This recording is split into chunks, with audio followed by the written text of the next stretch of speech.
ئێمە وەفدێکی ئەنجومەنی سیاسی ئەمڕۆ لە سنووری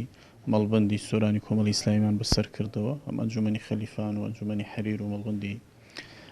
سۆران و لەو سنوورە ئێمە لەگەڵ کاندیدەکانی ئەو سنوور و ستافی مەڵبەند و ئەنجومەنەکانی کۆمەڵ کۆبووینەوە بە مەبەستی ئاگادار بوون لە شێوازی بەڕێوەچوونی هەڵمەتی هەڵبژاردنەکانی لیستی ١٩٤ کۆمەڵی ئیسلامی لەو سنوورە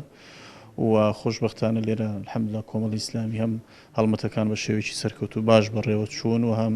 ئەوەی ئێمە تێگەیشتین یعنی بەدەمەوە هاتنێکی باش لە لایەنچین و توێژەکانی خەڵکی کوردستان بۆ لیستی ١٩٤ کۆمەڵی ئیسلامیەوە هەیە. ئێمە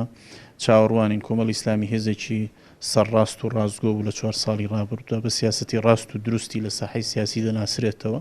نوێنەر و پەرلەمانتارەکانی شایستەی و لێهاتووی و دڵسۆزیان لە مەیدانی کاردا سەلمات. ئێمە چاوەڕوانین لە سینۆ خەڵکی کوردستان بە گڕوتینەوە بەشدار بێ لە هەڵبژاردنەکاندا و دەنگ بدەن بە لیستی ١٩४ کۆمەڵی ئیسلامی و کاندیدەکانی کۆمەڵ بەردەوامە بێ لەسەر سیاسەتە ڕاست و دروستەکانی بە ئاراستەی هێنانەدی حکومڕانیەکی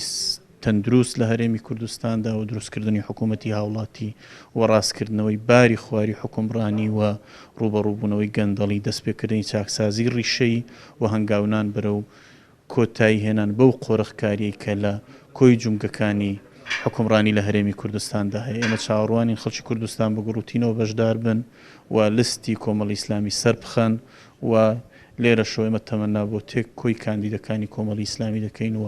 دەستخۆشی و ڕێز و تەقدیری ئەنجومەنی سیاسیشمان گەیاند بە مەڵبەندی سۆران و ئەنجومەنەکانی.